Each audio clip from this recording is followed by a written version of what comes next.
Omar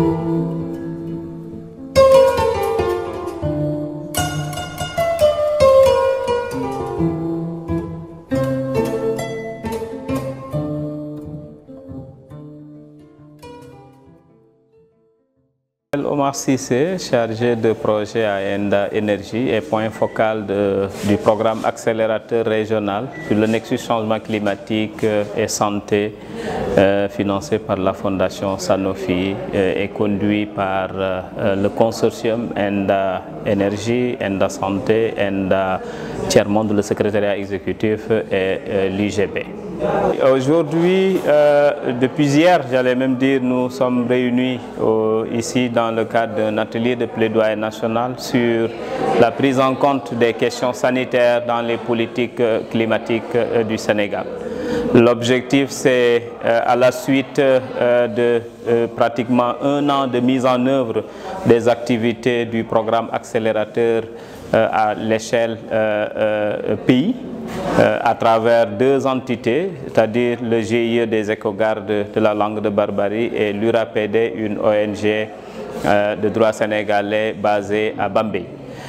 Il a été question de regrouper l'ensemble des catégories d'acteurs, en tout cas des parties prenantes par rapport à la question, à la thématique changement climatique santé, afin au moins d'explorer les évidences qui ont été déjà générées à travers ces interventions pour faire le plaidoyer auprès des autorités administratives, notamment le ministère de tutelle, le ministère de l'Environnement, le ministère de la Santé, pour qu'il y ait une meilleure articulation des préoccupations sanitaires dans les politiques climatiques. À la suite des échanges que nous avons et qui a regroupé pendant ces 2 jours déjà les organisations de la société civile qui travaillent exclusivement dans le secteur de la santé, celles qui travaillent également sur des questions de changement climatique, mais également d'autres qui travaillent sur le nexus, le lien entre changement climatique et santé, et les parlementaires qui ont été très bien représentés également. Il y a le monde académique, c'est-à-dire les universités, l'université de Saint-Louis, l'université de Dakar, l'université de Bambey, à travers leur laboratoire de géographie de la santé, mais également d'autres chercheurs indépendants qui ont un intérêt ou travaillant sur la thématique. Donc nous avons d'excellents, en tout cas, échanges qui ont abouti aujourd'hui à la suite de la présentation des différentes initiatives qui sont en train d'être menées par les porteurs de projets, parce qu'il n'y a pas que les projets qui sont financés à travers le programme accélérateur qui ont été partagés, mais il y a d'autres projets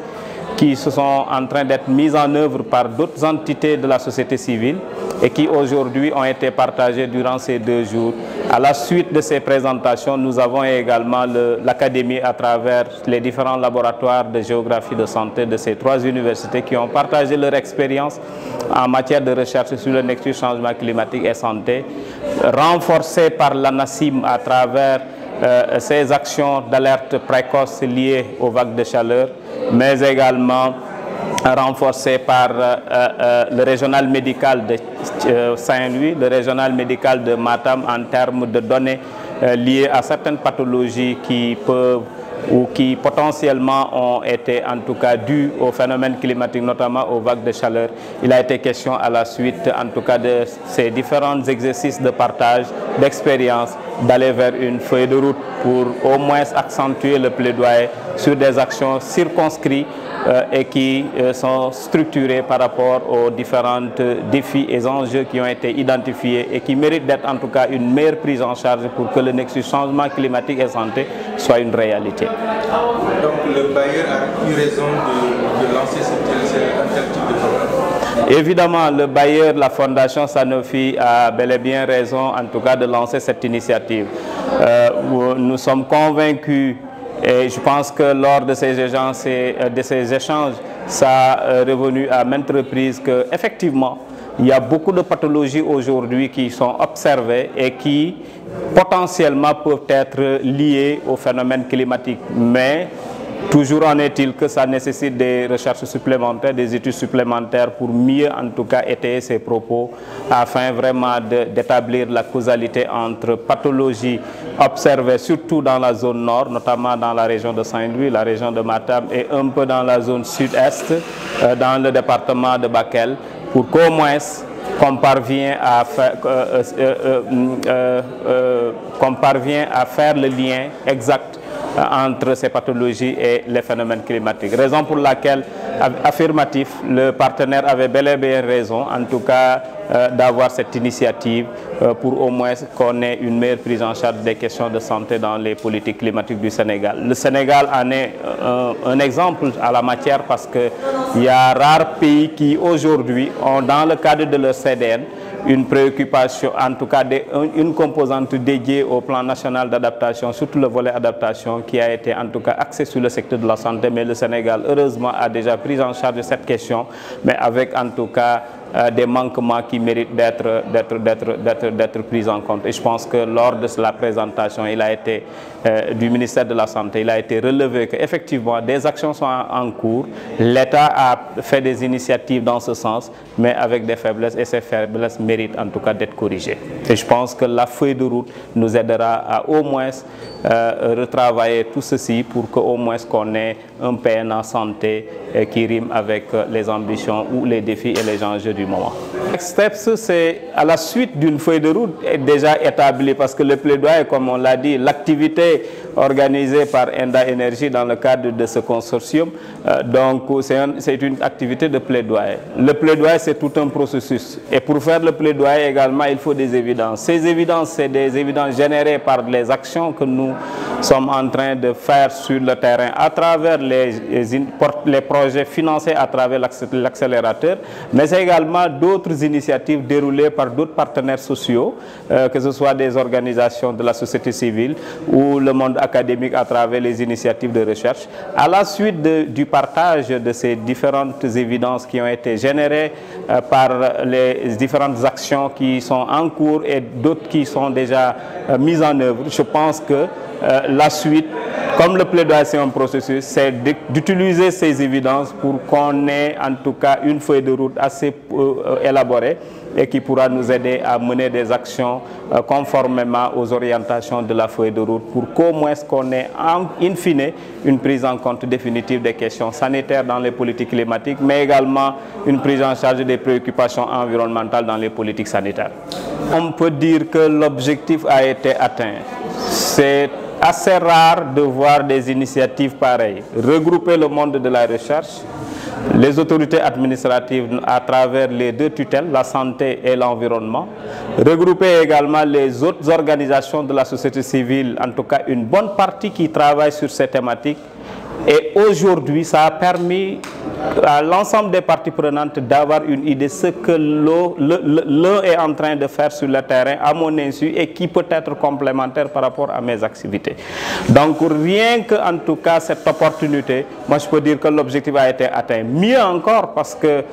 surtout le ministère de la Santé, à la suite de la présentation de quelques initiatives de recherche qui sont en cours et des projets de développement, ils se sont dit tiens, nous on vient de comprendre exactement les manquements que nous avons et on vient également de découvrir les parties prenantes qui peuvent être très utiles par rapport à ce qu'on est en train de faire pour combler le gap que nous avions par rapport à la politique climatique, surtout par rapport au PNA santé. Donc je pense que rien que cette mise en relation qui aujourd'hui vient de s'opérer, mais également les promesses en tout cas de synergie d'action pour renforcer les actions qui sont en train d'être menées au niveau du ministère de la Santé et qui émanent en tout cas de la volonté du ministère de la Santé. Je pense que l'objectif est atteint en termes de plaidoyer. L'idéal, c'était de partager ce qui existe déjà sur le terrain et qui n'est pas connu par les autorités étatiques. Heureusement, l'autorité étatique ayant compris que et ayant reconnu effectivement qu'il y a des faiblesses qui ont été notées et accepte aujourd'hui ou a tendu la main aux autres entités de mise en œuvre, que ce soit l'académie ou d'autres projets de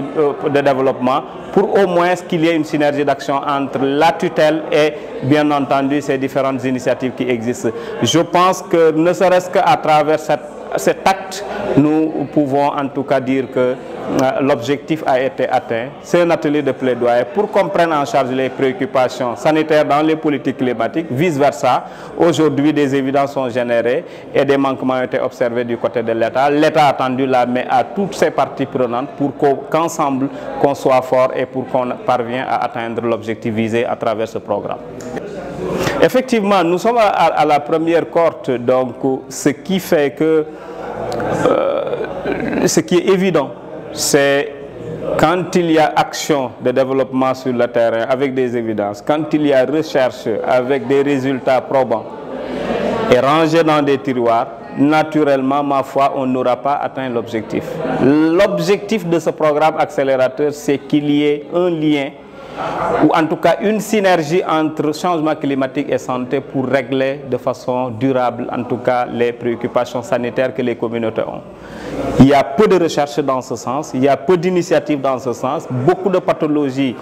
sont observées et qui semblent être nouvelles et qui sont localisées dans des zones où il y a des vagues de chaleur extrêmes durant un certain moment de l'année, à partir du mois de mars jusqu'à juin. Donc, les acteurs de la santé se posent la question, qu'est-ce qui est à l'origine de cela? Et dans le domaine de la santé, pour affirmer en tout cas l'existence d'un phénomène, il faut des recherches poussées et qui s'inscrivent dans la durée. Je pense que ne serait-ce qu'à travers déjà les actions de plaidoyer qu'on va mener et qui permettront au moins de regrouper l'ensemble des acteurs, ça va faciliter une meilleure compréhension des enjeux, mais également ça va aboutir à des synergies en termes de recherche et action et qui pourront découler sur en tout cas des résultats qui constituent en tout cas les attentes surtout de nos populations. Maintenant, le bailleur qui est à sa première génération de projets et qui aujourd'hui a jugé nécessaire d'inscrire dans la mission du consortium qui assure le coaching de l'ensemble de ces porteurs de projets, des actions de plaidoyer et d'influence politique, a parfaitement raison en tout cas d'intégrer ce volet ou cette composante dans le cadre des actions qui sont dévolues aux membres du consortium. Parce que sans cela, naturellement, des initiatives seront mises en place avec des résultats sur le terrain, mais méconnus du grand public, mais également avec absence d'appropriation de ces résultats par la tutelle et qui a le monopole de la décision par rapport aux orientations politiques du pays.